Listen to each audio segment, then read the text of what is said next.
नमस्कार। ये पिता रचना है हमारी, जिसको पिताजी के रहने पर मैंने लिखी थी और उन्हीं को समर्पित है। और अब वो नहीं है हमारे बीच में, तो मैं चाह रहा हूँ उन भावनाओं को आपके साथ साझा करूँ। तो बगैर किसी भूमिका के मैं इसका पाठ प्रारंभ करता हूँ। और जैसे मैं पढ़ूँगा आप जान जाओगे कि ये किस मनोभूमि पर पढ़ने लिखने की ज़रूरत पड़ी और मैं क्यों लिख रहा हूँ।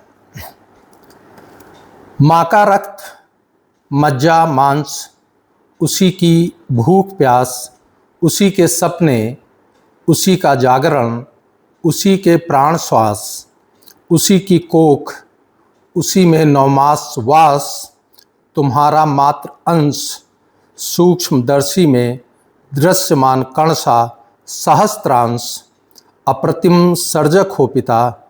लोग कहते हैं तुम सा दिखता हूँ, तुम सा सोचता भी हूँ, मैं जानता हूँ। किताबें बताती हैं पिता सामाजिक रिश्ता है, ये उनका सच है। मेरा सच यह है, यह आत्मिक रिश्ता है। करोड़ों स्पर्श में तुम्हारे स्पर्श को मैं आँख मूंद कर भी पहचान सकता हूँ, जबकि तुमने मुझे हाथों से कम आँखों से ज़्यादा छुआ है। मेरा अस्तित्व माँ के शरीर से है तो तुम्हारी आत्मा से। मैं तुम दोनों की छाया नहीं, तुम्हारा विस्तार हूँ, प्राण और आत्मा का विस्तार। हजारों क्षण तुमने मुझे ऐसे दिए हैं, सारी दुनिया की संपदा जिनके सामने बौनी है, मैं तुम्हें जता न पाया। तुम्हारा तो सारा जीवन ही मेरे संग सतत खामोश संवाद है, जिसे तुम शब्दों में ढालकर होठों तक ला नहीं पाए। एक बार तुमने मुझे हाथों से उठाकर हवा में जोर से उछाला, मैं सहसा डरा काँपा। तुम्हारी अपलक खुली आँखों में झांका, जादू हो गया, डर काफूर हो गया, पूरी दुनिया दौड़ आया। तुम्हारी आँखों का वह विश्वास भरा, कोमल दृढ़ निश्चयी सहारा कहीं भी नजर नहीं आया। एक बात और, तुम अपना वह हुनर, वह कौशल, सत्ता को, पुलिस को, दंड व्यवस्था को क्यों नहीं सिखा देते। पिटने पर, दंडित होने पर ना ही घृणा हो, ना ही अश्रद्धा, उल्टे पिटने के अनुपात में पूजा भाव बढ़ता जाए। दिल की बात बताऊं, उन क्षणों को लेकर मेरे मन में ग्रंथि है, जब जब तुमने यह सोचकर नहीं पीटा कि इसे बुरा लगेगा या यह अब बड़ा हो गया है। काश ऐसा ना होता, आज मैं और बड़ा होता, न्यूनताओं से मुक्त। मुझे पिटने का दर्द नहीं होता था, दर्द तब होता था जब तुम अम्मा से अफसोस जाहिर करते थे। उस दिन तो मैं मर ही गया था जब तुमने माँ से कहा था, इसे पीटने के बाद मन ग्लानि से भर जाता है, मन करता है आत्महत्या कर लो। मैं बड़ा हो गया था, दूर शहर में पढ़ता था, छुट्टियों में घर आता। मैं घर आया, मुझे देखकर तुम पुल के पर अचानक बुझ गए। ये ऐसा वाकया है जो अधिकांश मध्यम वर्गीय बच्चों के साथ बीता होगा, और मुझे उम्मीद है कि तुम सब लोग इसको मेरे भावों के साथ साझा करोगे। छुट्टियों में मैं घर आया, तुम मुझे देखकर पुल के पर अचानक बुझ गए। सोचा तुमने बीच महीने में कोई कागज़ ढूंढने के बहाने से पासबुक अटैची से निकाली, खोला देखा बैलेंस नील। सामाजिक प्रतिष्ठा के चलते खाता नहीं कटा, सोचकर स्वाभिमान के प्राण से तुम्हारे छाती नथुने फूल गए। इसके जाते वक्त तक पैसे का इंतजाम कहाँ से होगा, सोचकर दोनों ही सिकुड़ गए। तुमने लाख छिपाया पर अम्मा ताड़ गई। तुम्हारी उसकी आंखें मिली, दोनों ने संतोष की सांस ली। इसे पता नहीं चला, माने मुझे पता नहीं चला। मैं घर से बाहर घूमने चला गया। माँ ने पूछा कब जाना है। मैंने कहा 2-4 रोज में। पिता, तुम्हारी देह भाषा बता देती थी जब तुम पैसे का इंतजाम कर लेते थे। फिर भी एक आध दिन इस हुज्जत में टल जाते थे। तुम पूछते कितने रुपए चाहिए, मैं कहता जितने मन हो।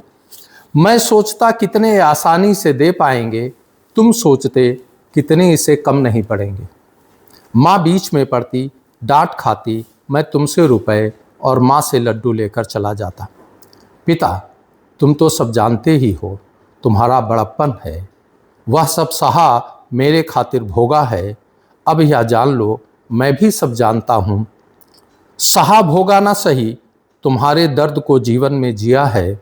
दुख जानकर नहीं, संपदा मानकर। गिरी दीवार का बनना, खेत की बुआई, कुर्ते की सिलाई, बहन का मुंडन, भाई का जनेऊ, पुरानी रजाई का नया खोल, साइकिल के नए टायर ट्यूब, डाबर का च्यवनप्राश, काठ की गाड़ी का पहिया, बैल की जोड़ी में बूढ़े बैल की जगह नया बैल, वकील की फीस, जीवन बीमा की किस्त। पिता न जाने क्या क्या तुम टाल देते थे मेरे अचानक घर पहुंचने पर। सच बताऊं, कई बार मैं यह सोचकर घर नहीं आया, मेरे आने से तुम सुख कम दुख ज़्यादा पाते हो। पिता, तुम पिता इसलिए नहीं हो कि तुमने मुझे पैदा किया है, इस खातिर हो कि तुमने पिता पर निभाया है। तुम्हारी जगह और कोई नहीं ले सकता। कम पैसे होने पर भी तुम जताते थे कम है इसलिए कम नहीं दे रहा। दे और भी सकता हूँ, तुम्हारी ज़रूरत के अनुसार दे रहा हूँ, जिससे मेरी आत्मा को ठेस न पहुँचे कि मैंने पिता की पाई पाई ले ली। दुनिया के दूसरे रिश्तों की तासीर इससे उलट है। आत्मा को रौंद कर ही दुनिया मदद करती है, ज़्यादा होने पर भी कम ही देती है और जताती है जितना है सब दे दिया, और होता तो और देता। सब दे देने का एहसास मानो और उसी तले दबकर शाश्वत बौने हो जाओ। पिता, तुम्हारे दुलार की फुरझुरी, तुम्हारी झिड़की की गुदगुदी, तुम्हारे प्यार की सघनता, तुम्हारे लाड़ की उदात्तता कभी न चुकने वाली खुमारी सी मेरे वजूद से अभिन्न हो गई है। तुम ऐसे कैसे हो घनीभूत चिंताकुल होने पर भी माँ के लिए प्रणय गीत गाए और स्थान संकुलता के बावजूद पिता की मर्यादा नहीं छोड़ी। तुम ऐसे कैसे हो घनीभूत चिंताकुल होने पर भी माँ के लिए प्रणय गीत गाए और स्थान संकुलता के बावजूद पिता की मर्यादा नहीं छोड़ी। मुझसे नहीं सध पाता, तुमसा नहीं बन पाता। प्रणय साधता हूँ, मर्यादा छूट जाती है। मर्यादा संभालता हूँ, दोनों छूट जाते हैं। तुम्हारी न्यूनताएं मुझ में विराट हो गई, तुम्हारी कमियां मुझ में विराट हो गईं और तुम्हारी विराटता मुझ में विलुप्त। पिता, मन की एक और बात बोलूं। मैं छोटा था, तुम्हारे निकट होने पर गहरे से गहरे कुएं, पोखर, ताल, झील पानी के कटोरे से दिखते थे, लगते थे। घना से घना जंगल गुलदस्ता था, साड़ भैंसे मेमने थे। तुम्हारे साथ होने पर चिड़ियाघर के शेर और सड़क के पिल्ले को एक सी निर्भीक त्वरा के साथ छू सकता था। पहाड़ ऊंचे नहीं थे, सागर ना ही गहरा था ना ही अथाह। दुनिया का हर इंसान मुझसे छोटा था, मैं सबसे बड़ा था, मुझसे बड़े सिर्फ तुम थे। फिर दुनिया ने कहा मैं बड़ा हो गया हूँ, मैं बड़ा ही रहा। पर हाय पिता, तुमने या क्या कह दिया। तुम अब बड़े हो गए हो, मैं बूढ़ा कमज़ोर हो गया हूँ। अब सामर्थ्य नहीं है दुनियादारी का बोझ उठाने की। तुम अब बड़े हो गए हो, मैं बूढ़ा कमज़ोर हो गया हूँ। अब सामर्थ्य नहीं है दुनियादारी का बोझ उठाने की। अचानक ही मैं बहुत छोटा हो गया, सभी मुझसे बड़े हो गए, सबको सलाम करने लगा। एक अभिशाप सा मैं बड़ा हो गया, अपनी लघुता की विकट अनुभूति के साथ। पिता, तुम अपने शब्द वापस ले लो। जीते जी ना कुछ होने का दर्द सहा नहीं जाता, सापेक्ष लघुता के साथ रहा नहीं जाता। तुम्हारा शरीर नहीं तुम्हारे संकल्प मेरे संबल हैं, तुम्हारा शरीर नहीं तुम्हारे संकल्प मेरे संबल हैं, तुम्हारी देह नहीं तुम्हारी आत्मा मेरा बल है। पिता, बचपन के एक शैतानी तुम्हें बताऊं। माँ की कोख में, ये कल्पना है, इससे आप जुड़िए, आपको बहुत अच्छा लगेगा। माँ की कोख में मुझे 7 माह हो गए थे। माँ की कोख में मुझे 7 माह हो गए थे। सावन का महीना था, रात का समय था। कहना मुश्किल है कि कोख में ज़्यादा अंधेरा था या बाहर। अचानक बिजली चमकी और बादलों में छिप गई। बादल दहाड़े, मैं और माँ दोनों डर के मारे अंदर बाहर कांप गए। माने माँ बाहर, मैं अंदर कोख में। तुमने कहा डरो मत, मैं हूं ना। मैं निडर हो गया, उछल पड़ा। माँ पेट पकड़कर दर्द से कराह उठी। तुमने उसे हौले से छुआ। हम दोनों शांत हो गए, निःस्वप्न गहरी नींद सो गए। पिता, माँ की कोख के अंधेरे में जिन संकल्पों से मुझे पोसा था, माँ की कोख के अंधेरे में जिन संकल्पों से मुझे पोसा था, दुनिया के विषाक्त अंधेरों में उन्हीं संकल्पों से मुझे सहारा दो। अपने को कमज़ोर कहकर मुझे असहाय ना करो। माँ की कोख के अंधेरे में जिन संकल्पों से मुझे पोसा था, दुनिया के विषाक्त अंधेरों में उन्हीं संकल्पों से मुझे सहारा दो। अपने को कमज़ोर कहकर मुझे असहाय ना करो। पिता, तुम्हें याद है, तुम्हें शायद ही याद हो, एक बार, सबसे पहली बार तुमने उठाकर मुझे कंधे पर बिठाया। इतना ऊंचा, सबसे ऊंचा, तुमसे भी ऊंचा। मैंने कहा था, पिता मैं तुमसे भी बड़ा हो गया हूँ। तुमने कहा, हाँ बहुत बड़े। मैंने कहा, बहुत बहुत बहुत बड़ा। पिता, किसी हाथी, ऊंट की पीठ, कोई पर्वत चोटी उतनी ऊंचाई फिर न दे सकी। तब जो दुनिया छोटी हुई थी, आज तक है। लोग कहते हैं कि मैं घमंडी हूँ, ये उनका सच है। मेरा सच यह है कि जिन कंधों पर बैठकर ऊंचा हुआ हूँ, उनके लिए सारी दुनिया का आकार भी छोटा है। पिता, एक ऐसी और याद।